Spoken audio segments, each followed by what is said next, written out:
আসসালামু আলাইকুম। আমাদের মিয়াজাকি আম গাছে কত সুন্দর আম ধরছে। 1 বছরও হয় নাই গাছটা লাগাইছি। গত বছর জুলাই মাসে লাগাইছিলাম, এই বছরই অনেক সুন্দর আম ধরছে। এখানে কোনো রাসায়নিক সার কিংবা কীটনাশক ইউজ করা হয় নাই, তারপরে দেখুন কি সুন্দর আম ধরছে। তেমন কোনো পরিচর্যা করি নাই, কারণ গাছটা যদি যদি মরে যায় সেট আপ হোক ছাদে, এই কারণেই গাছের তেমন পরিচর্যা করা হয় নাই ব্যস্ততার কারণেও। কিন্তু সামনের বছর অনেক পরিচর্যা করব। এখন যেহেতু আম ধরছে, আমগুলো যেন পোকামাকড় নষ্ট করতে না পারে সেজন্য বেগিং করে দিব। আমাদের বাসায় যে ব্যাগ আছে সেই ব্যাগ দিয়ে বেগিং করে দিব, বাজারে কেনা ব্যাগ নয়। চলুন তাহলে বেগিং করি আমগুলোকে।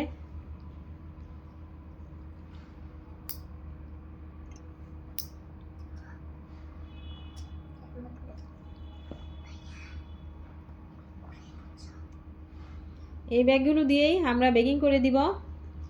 তাহলে দেখবেন আমগুলোকে পোকামাকড় শুল বিঁধতে পারবে না। আর অনেক সময় বাদুড় থাকে, বাদুড়ও কিছু করতে পারবে না। বড় বড় ইঁদুর থাকে, সেগুলো কিছু করতে পারবে না। আজ এই পর্যন্তই। আপনারা সবাই ভালো থাকবেন। আসসালামু আলাইকুম, আল্লাহ হাফেজ।